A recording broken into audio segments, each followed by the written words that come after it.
Գյուրջան Կասկադ 60 ամիս փուլային վճարում բազմաթիվ առավելություններ։ Պարոն Իշխանյան, ի վերջո ըստ ձեզ իշխանության բոլոր քայլերը ուղղված հայ առաքելական Սուրբ եկեղեցուն ինչ նպատակ են հետապնդում, ինչի են ուզում հասնել եկեղեցուն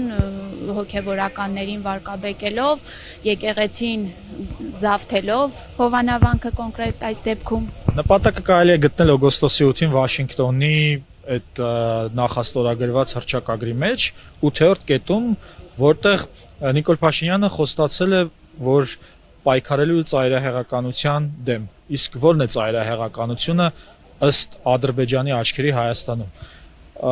Բոլոր նրանք, ովքեր պայքարում են հայերի իրավունքների համար, իրենց իրավունքների համար Հայաստանում, նրանք ծայրահեղական են։ Այսինքն հայերի պաշտպանվածությունը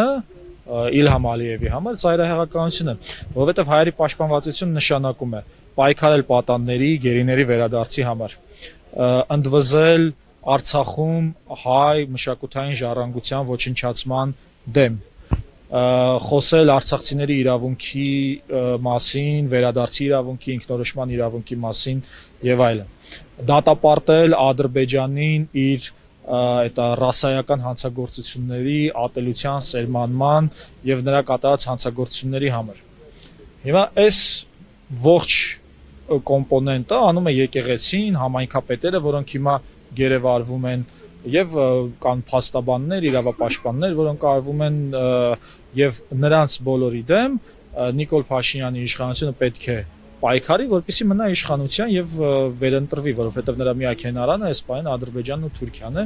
ինչպես նաեւ այլ երկրներ, բայց դա մի կողմ։ Հիմա քանի որ եկեղեցին ինքը խոսում է մեր իրավունքների պաշտպանության, բնականաբար իր իրավունքների պաշտպանության համար է բարձրաձայնում, օրինակ եթե Արցախում ավերվում է եկեղեցի, բնականաբար հայ առաքելական եկեղեցին դրա համար դատական գործընթաց է սկսում։ Իսկ Նիկոլ Փաշինյանը ընդհակառակը մեր դեմ հանցագործությունների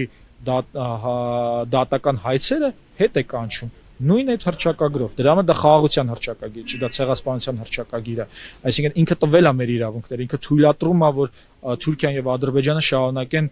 դեռևս 20-րդ դարի սկսած ցեղասպանությունը։ Հիմա թե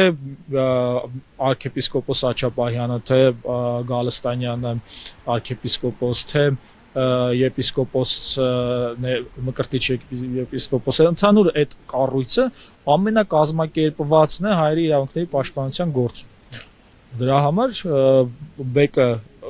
ձեռք սեղմած անում են այն, ինչ արել է օրինակ ստալինյան բռնաճնշումների ժամանակ կոմունիստական կուսակցությունը, որովհետև այն ժամանակ էլ նույնպես ասենք ովքեր էին Հայաստանի դրոշ բարձրացնում, նրանց բոլորին տանում էին գնդակահարում էին դրա համար։ Ինչքան կարող է առաջ գնալ իշխանությունը բռնելով իր դեմ, իշխանության դեմ քայլեր անող խոսող ընդդիմադիրներին, համայնքապետերին, նաև եկեղեցու հոգևորականներին։ Մենք պետք է դիտարկենք այս տեսանկյունից, ինչքան կարող է Թուրքիան առաջ գնալ հայոց ցեղասպանության հարցում։ Անվերջ, եթե նա մերժում էր իր իրականացրած այդ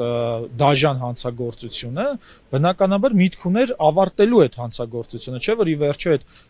Թուրքիայի պետական գործիչները ասում էին, որ մենք չենք արել ցեղասպանություն, բայց եթե արել ենք, լավ ենք արել։ Այս էր իրենց մոտեցումը։ Հիմա, քանի որ այդ ժխտողականությունը հասել է նրան, որ կարողացել են Հայաստանում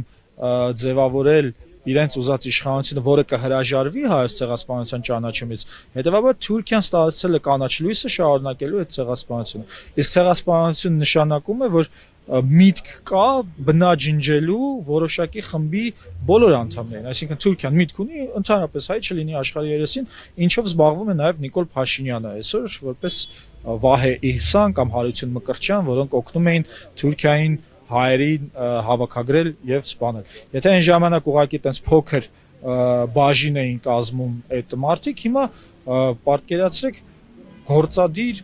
ղեկավարությամբ է ստանձնել, այսինքն Վահե Իհսանը դարձել է հայ ժողովրդի վարչապետը ու հենց այդ պաշտոնից է իրականացնում իր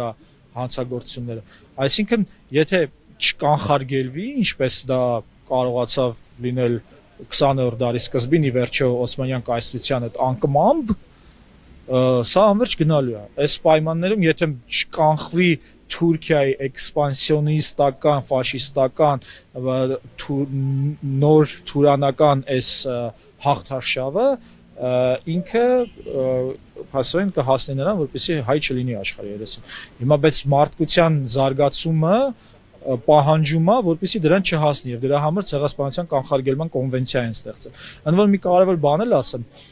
ցեղասպանության կանխարգելման կոնվենցիան ինքը իրենից ենթադրում է, որ պետությունները 153 պետություն է կարծեմ ստորագրել, պարտավոր են կանխարգելել ցեղասպանությունը։ Հիմա ինչ արել է Նիկոլ Փաշինյանը, ինքը նպաստել է ցեղասպանությանը, ոչ թե նպաստել է կանխարգելմանը։ Հրաժարվելով հայոց ցեղասպանության ճանաչումից ինքը փաստորեն նպաստել է ցեղասպանությանը, ոչ թե կանխարգելմանը, ինչի տակ ստորագրել է Հայաստանը։